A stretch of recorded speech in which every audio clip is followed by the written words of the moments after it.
So అందువల్ల మనం అక్కడ అవసరాన్ని బట్టి, డైరెక్టర్ని బట్టి, సిచ్యువేషన్ బట్టి చేస్తూ ఉంటాం.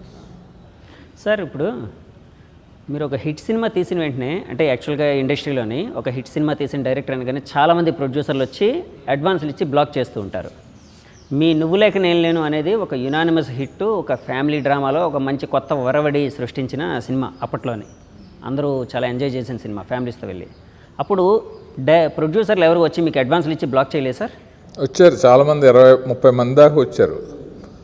వస్తే నేనేమనుకున్నానంటే వీళ్ళందరి దగ్గర ఇప్పుడు డబ్బులు వస్తున్నాయి కదా అని తీసుకోవటం, వాళ్ళందరికీ సినిమాలు చేస్తామని ఒప్పుకోవటం, ఆ డబ్బులన్నీ సరదాకో లేకపోతే దేనికో అయిపోవటం, తర్వాత మనకి వాళ్ళకి చేయలేకపోవటం, కరెక్ట్గా మనం టైట్లో ఉన్నప్పుడు వాళ్ళ డబ్బులు వెనక్కి అడగటం, ఇలాంటివి జరుగుతూ ఉంటాయి డైరెక్టర్లకి.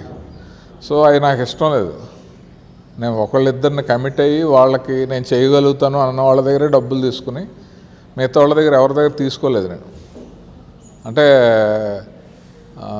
తీసుకుని ఇబ్బంది పడిన వాళ్ళని కూడా నా ఫ్రెండ్స్ని చాలామందిని చూశాను.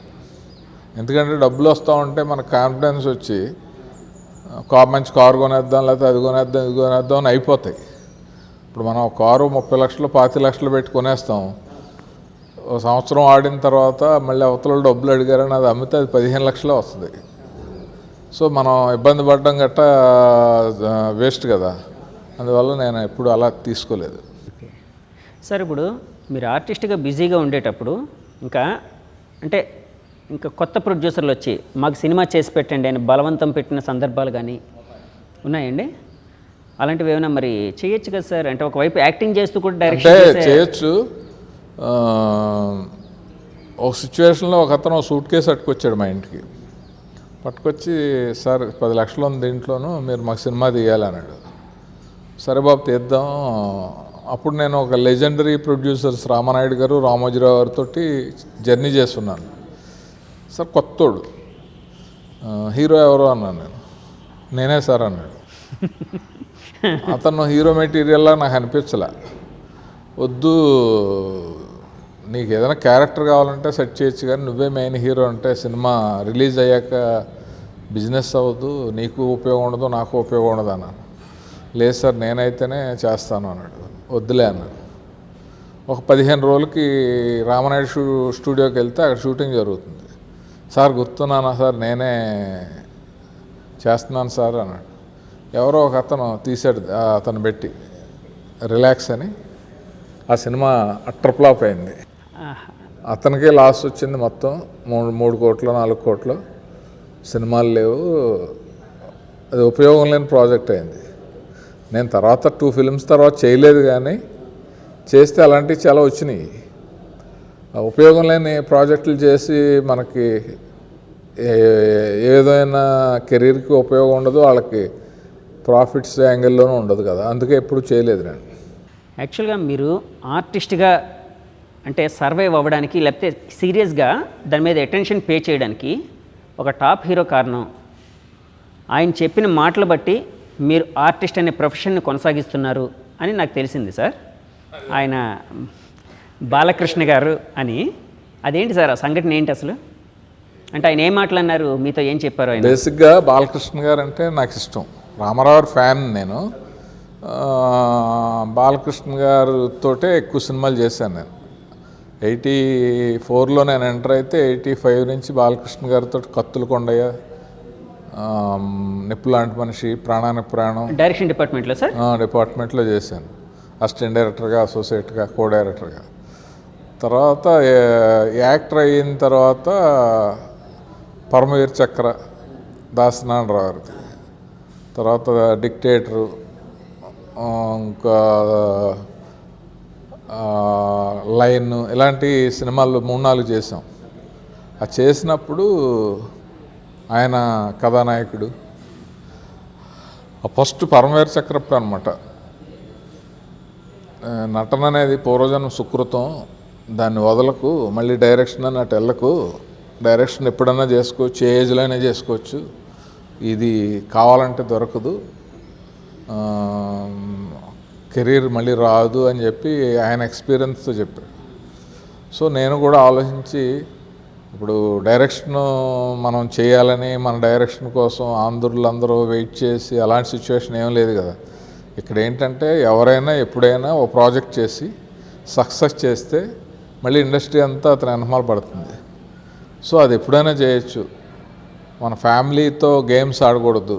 ఇప్పుడు ఉన్న కెరీర్ బాగుంది, మంచి సెలబ్రిటీ హోదా ఉంది, రీజనబుల్గా డబ్బులు వస్తున్నాయి, నేమ్ అండ్ ఫేమ్ ఉంది. సో నాకు ఇష్టమైన ఫీల్డ్లోనే నాకు ఇష్టమైన సెట్లోనే వర్క్ చేసే జాబ్. సో అన్నీ ఆలోచించి నేను కంటిన్యూ చేశాను. మధ్యలో డైరెక్షన్ ఒకళ్ళిద్దరు అన్నా కూడా రైట్ టైంలో ఒక 100 సినిమాలు అయిన తర్వాత అనుకున్నాను, 200 సినిమాలు అయినాయి. ఇప్పుడు ఈ తర్వాత డెఫినెట్గా ఒక సినిమా చేస్తాను నేను. ఆ సినిమా డిసైడ్ చేద్ది నేను కంటిన్యూ చేయాలా అయిపోవాలా అని. డైరెక్టర్గా మీరు ఒక సినిమా చేస్తారు, దాంతో డిసైడ్ అవుతారు. అంటే అది ఆడిందంటే ఆటోమేటిక్గా ఇండస్ట్రీ కంటిన్యూ చేద్ది, ఆడకపోతే మనం ఆగిపోతాం. ఎప్పుడు సార్ ఎప్పుడు చేద్దాం అనుకుంటున్నారు? మనం అనుకోవటం ఎప్పుడైనా అనుకోవచ్చు, బట్ అన్నీ సెట్ అవటానికి టైం పడుతుంది. సార్ మళ్ళీ బ్యాక్ టు మీ మెమరీస్కి వెళ్ళినప్పుడు, అంటే పాత రోజులకి వెళ్ళినప్పుడు, యాక్చువల్గా సినిమా ఫీల్డ్ అంటే ఇప్పటికి కూడా పేరెంట్స్ అనేవాళ్ళు వద్దు అని చెప్తూ ఉంటారు. అంటే పిల్లలకి అక్కడ అంటే అన్సర్టెనిటీ ఫీల్డ్, ఇది సక్సెస్ రేషియో చాలా తక్కువ ఉంటుంది, సక్సెస్ అవుతాడో లేదో, కెరీర్ పోద్ది అనే కొన్ని భయాలు కావచ్చు, లేకపోతే కొన్ని వ్యసనాలకు లోనవుతారనే భయాలు కావచ్చు. మీరు ఇప్పుడు 1984, 85 ఆ టైంలో వచ్చారు సార్ ఇండస్ట్రీకి. అప్పుడు ఇంకా ఎక్కువ ఉండేదేమో అలాంటి ఇది. సో అలాంటి టైంలో మీ పేరెంట్స్ మీకు ఇచ్చిన సపోర్ట్ కానీ ఇన్స్పిరేషన్ కానీ ఏంటి సార్? అంటే యాజ్ ఇట్ ఈజ్ మా ఇంట్లో నేను మా చెల్లి, నేను బీకామ్ చదివాను. ఎక్కడ సార్? పురుషోత్తమపట్నం అండి, రాజమండ్రిలో వీటీ కాలేజీ. ఓకే. నాకు హ్యాబిట్స్గా చూస్తే ఏ హ్యాబిట్ లేదు, ఒక్కనే కొడుకునే ఆస్తి ఉంది.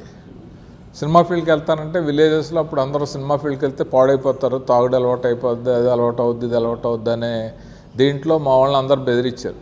మా మదర్ కూడా వెళ్ళాలా అప్పుడు నువ్వు అది ఇది అంటే, నాకు ఫస్ట్ ఎస్ఐ అవుదామని ఉండేది. దాని తర్వాత ఈ కోరిక డామినేట్ చేసింది. ఆ టైంలోనే నాకు air force non technical job వస్తే ఒక 15 ఏళ్ళు బాండ్ మీద సైన్ చేయమంటే ఆంధ్ర యూనివర్సిటీలో రిక్రూట్మెంట్ జరిగింది. తెలియకుండా గోడ దూకి వచ్చేసాను నేను. ఎందుకంటే సినిమా ఫీల్డ్కి వెళ్ళలేము, ఇంకా 15 సంవత్సరాలు ఇలా బాండ్ మీద సైన్ చేస్తే మన కోరికంతా ఆగిపోద్దని చెప్పేసి వచ్చి, అంటే అక్కడికి వెళ్ళి అందులో సెలెక్ట్ అయ్యి మీరు బాండ్ మీద సంతకం పెట్టాల్సిన టైంలో గోడ దూకి వచ్చేసారు. సో అంత స్ట్రాంగ్గా ఉంది సినిమా ఫీల్డ్కి వెళ్ళాను. అప్పుడు మా మదర్తో చెప్పాను, అమ్మ నాకు అలవాట్లు అయిపోతాయనే భయంతో కదా నువ్వు ఇలాగ అనుకుంటా, నేను ఇప్పుడు ఎలా వెళ్తున్నానో అలాగే తిరిగి వస్తాను, సాధించినా సాధించకపోయినా అని మాట ఇచ్చాను. ఆ మాట ప్రకారం ఇప్పటి వరకు కనీసం ఒక బీర్ డ్రాప్ కూడా టచ్ చేయలేదు నేను. సిగరెట్ కానీ బ్యాడ్ హ్యాబిట్స్ ఏమీ లేవు. ఫస్ట్లో కొంచెం కంగారుగా ఉండేది, ఫ్రెండ్స్ ప్రెజర్ చేసేవాళ్ళు, కానీ తర్వాత నా గురించి తెలిసాక వాళ్ళతోటి కంపెనీ ఇస్తాను కానీ హ్యాబిట్ సైడ్ అవలా. సో అందువల్ల మా వాళ్ళందరూ హ్యాపీ. సార్ యాక్చువల్గా అప్పుడు